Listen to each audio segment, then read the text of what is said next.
তোমরা দুজনে হাত ধরে যেভাবে মন্দিরের ভেতরে ঢুকলে, তারপরেও বলবে আমি ভুল করেছি? আমি একজন লম্পট চরিত্রহীনকে ভালোবেসেছিলাম, আমার মাথা দিব্যি রইল। তুমি আর কোনোদিন এখানে আসবে না। আর কত মিথ্যা বলবে তুমি? বাবা দেখো, ভাল্লুকটা কিরকম খেলা দেখাচ্ছে। হ্যাঁ মা, দেখো একটা বনের পশু, সেও অপরকে খুশি করার জন্য কত চেষ্টাই না করছে। আর সন্দীপ তোকে এইভাবে অপমান করতে ও দ্বিধাবোধ করলো না।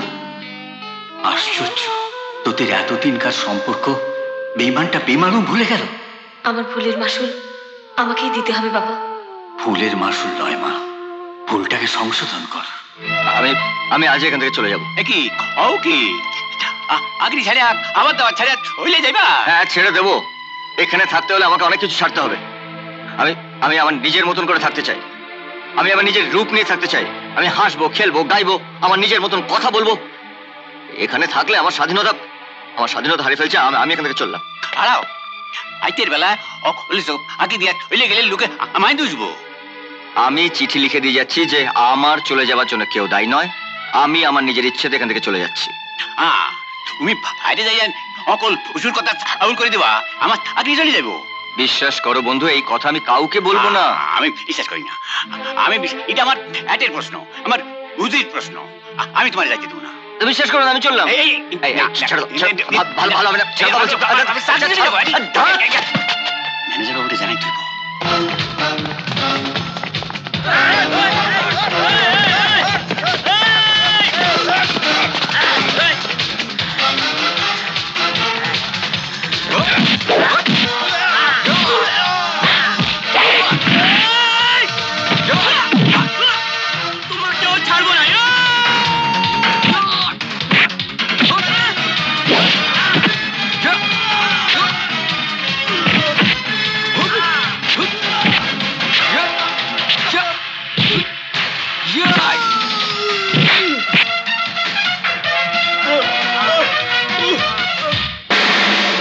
তোদেরকে আমি কি বলেছিলাম? বলেছিলাম সন্দীপকে পাহারা দিতে। মারামারি করতে বলেছিলাম, তা না করে তোরা সন্দীপকেও মারলি, আর তার সাথে সাথে নিজেরাও মার খেলি। লজ্জা করে না? এর কি কোনো প্রয়োজন ছিল? কিরে চুপ করে আছিস? বল, প্রয়োজন ছিল এর? জবাব দাও। প্রয়োজন ছিল? দূর হয়ে যা আমার সামনে। অত ভালো চাকরিটা তুই টিকে রাখতে পারলি না? কি করে পারবে? ছেলেবেলা থেকে ও তো মানুষ খুন করার শিক্ষা পায়নি। খুন? কে খুন করল? কোথায় খুন? তোমার বন্ধু ওকে ওই ত্রিবেণী কুমারকে খুন করতে পাঠিয়েছিল। সে কি? প্রকাশ তো আমার কাছে সেরম কথা প্রকাশ করেনি। আর তুইও তো আমাকে একবার বলতে পারতিস। কি করে বলবো? তুমি কখনো আমার কাছ থেকে জানতে চেয়েছো? শেয়ারের হিসেব করতে করতে নিজের জীবনটাকে টাকার মাপকাঠিতে দেখতে শিখেছো। খুব যে বড় বড় কথা বলো না। এই আমার টাকা ছিল বলেই তোমাকে সুখ স্বাচ্ছন্দ্যের মধ্যে রাখতে পেরেছি। আর তোমার লেখাপড়া, যার জন্য তুমি বড় বড় কথা বলছো, তা কিন্তু আমার পয়সাতে হয়েছে। ভুলিনি বাবা, আমি কিচ্ছু ভুলিনি। আর ভুলিনি বলেই সেটা হচ্ছে আমার যন্ত্রণা। চুপ কর সন্দীপ। কেন চুপ করবো মা? বাবা হয়ে একটা শিক্ষিত ছেলেকে রাজনীতির নোংরামির দিকে ঠেলে দিল। আমি তো রাজনীতি করতে চাইনি বাবা। আমি তো সুস্থ স্বাভাবিক জীবন যাপন করতে চেয়েছিলাম। হ্যাঁ, আর সেই সুস্থ স্বাভাবিক জীবনের জন্য দরকার ছিল তোমার একটা চাকরি, যেটা তোমার শিক্ষা দিয়ে তুমি জোগাড় করতে পারোনি। আমি বাবা হয়ে তোমার ভালোর জন্য প্রকাশের কাছে নিয়ে গেছিলাম, সেটা কি আমার অপরাধ? এমন ভালো করতে চেয়েছিলে যে তোমার বন্ধু আমার হাতে তুলে দিল একটা ছুরি আর কিছু টাকা। চাকরি? ওটাকে তুমি চাকরি বলছো বাবা? আরে ওটা তো সমাজ বিরোধীদের কাজ। আমি তো সমাজ বিরোধী হতে চাইনি বাবা। আর যাকে খুন করতে পাঠিয়েছিল সে আমাকে একটা চাকরি দিল চিড়িয়াখানায়। চিড়িয়াখানায়? হ্যাঁ মা, তোমরা যখন এখানে বসে হাসছো, গল্প করছো, ভিডিও দেখছো, আর আমি তখন চিড়িয়াখানায় একটা ভাল্লুক সেজে দিনের পর দিন মাথা ঠুকেছি। আর এখানে এসে দেখলাম যে আমার জীবন থেকে সব হারিয়ে গেছে মা। আমার ভালো জিনিসগুলো আমাকে ছেড়ে চলে গেছে। এমন ভালো আবার কেন করলে বাবা? এমন ভালো আবার কেন করলে? তুমি চলে যাও সন্দীপ, তোমার সাথে আমার আর কোনো সম্পর্ক নেই। কি বলছো কি তুমি? যা বলছি তুমি খুব ভালো করেই বুঝতে পারছো। না, বুঝতে পারছি না। কি হয়েছে নাকি? আবার মুখ টেনে জিজ্ঞেস করছো? তুমি আমাকে মিথ্যে চাকরির কথা বলেছিলে। তুমি একটা ঠক, তুমি একটা প্রতারক। রিনা! চেঁচিও না সন্দীপ। গলার জোর থাকলেই মিথ্যেকে সত্যি করা যায় না। আসলে তুমি নিজেকে অন্য একজন মহিলার সাথে জড়িয়ে ফেলেছো। এসব কি বলছো কি? ঠিকই বলছি, তুমি ওই মহিলার সাথে প্রেম করছো। মিথ্যে, এসব সম্পূর্ণ মিথ্যে। মিথ্যে? আমার চোখ দুটো মিথ্যে? আমি আমার নিজের চোখ দিয়ে তোমাদের দুজনকে ওই সিদ্ধেশ্বরী মন্দিরে দেখেছি। আরে এই ব্যাপার। আরে উনি তো হচ্ছেন ত্রিবেণী কুমার, ওনার কাছে তুমি কাজে গেছিলাম। এবার হয়তো বলে বসবে উনি তোমার মনিব। হ্যাঁ তাই, উনি তো আমার মনিব। ওই বাড়িতেই তো আমি ছিলাম, ওখানে তো আমার কাজ।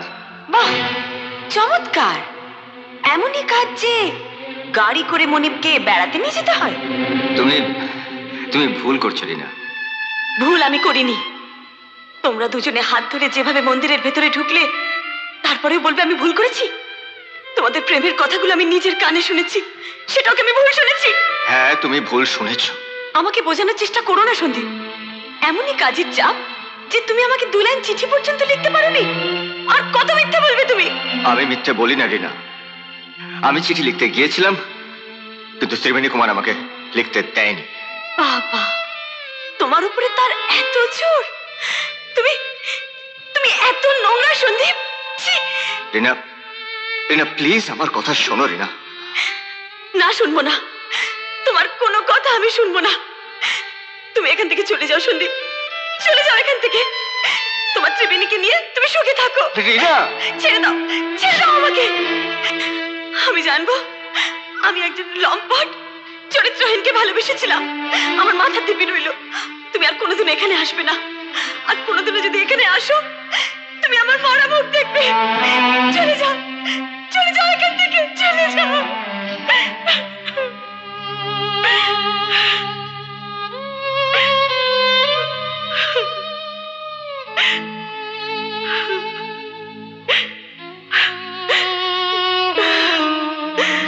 গোধূলির সব রং কেন মুছে গেল, আকাশের বুকে মেঘ কেন যে ঘনালো, যে ছিল আপনজন ভেঙে দিয়ে মন, যে ছিল আপনজন ভেঙে দিয়ে মন, কেন সে নিজেকে দূরে সরিয়ে নিল।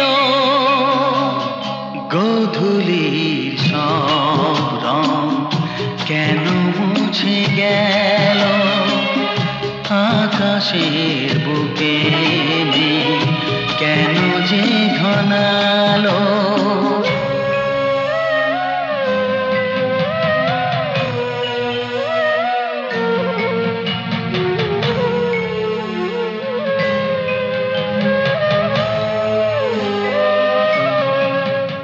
এমন আরো অনেক ভিডিও দেখতে এই চ্যানেলটি সাবস্ক্রাইব করে নিন এবং পাশের বেল আইকনটি প্রেস করে দিন।